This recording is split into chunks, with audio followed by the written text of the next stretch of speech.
काही कलाकार पीक नंतर अचानक गायब का होतात? एक काळ होता, हा कलाकार प्रत्येक सिनेमामध्ये होता आणि आज तो कुठेच दिसत नाहीये. असं नेमकं का होतं? आपण अनेक कलाकार पाहिलेत जे एकदम पीकला पोहोचतात, सुपरहिट सिनेमे, लोकप्रियता आणि पैसा हे सगळं मिळवतात, पण काही वर्षातच ते अचानक गायब होतात. असं का?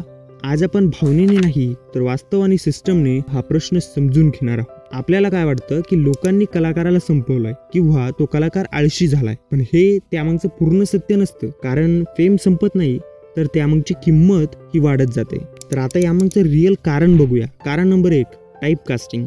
एखादा कलाकार एखाद्या इमेजमध्ये फिट झाला की ती इंडस्ट्री त्याला त्या चौकटीतच पाहते. Comedy, romantic, road side, fighting यामध्येच त्याला पाहिलं जातं आणि त्यासाठीच त्याला संधी ही मिळत राहते. कारण नंबर 2, इंडस्ट्री पॉलिटिक्स.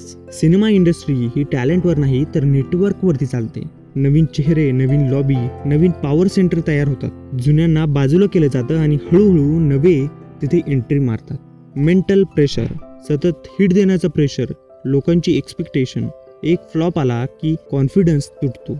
अनेक कलाकार डिप्रेशनमध्ये जातात पण ते कॅमेऱ्यापुढे दिसत नाही. कारण नंबर 4, पैसा आणि चुकीचा निर्णय. पीक काळामध्ये पैसा येतो पण फायनान्शियल प्लॅनिंग नसते. चुकीची इन्व्हेस्टमेंट, चुकीचे सल्ले, मग कलाकार हा स्वतःच मागे पडतो. पण सगळेच कलाकार हे कमकुवत नसतात. काही कलाकार जाणून बुजून दूर जातात. कुटुंब, आरोग्य, मानसिक शांतता हे सगळं ते निवडतात. फेम ही गोष्ट सगळ्यांसाठीच नसते. एखादा कलाकार गायब झाला म्हणजे तो अपयशी ठरला असं नाही, तर कधी कधी सिस्टम पण बदलतो आणि माणूस बाजूला पडतो. प्रश्न फक्त इतकाच आहे की आपण स्टोरी पाहतो त्यामागचं सत्य हे तसंच असतं. अशा Y+ ॲनालिसिस व्हिडिओसाठी सबस्क्राईब करा TDS मराठी, कारण इथे गॉसिप नाही तर वास्तव्य असतं.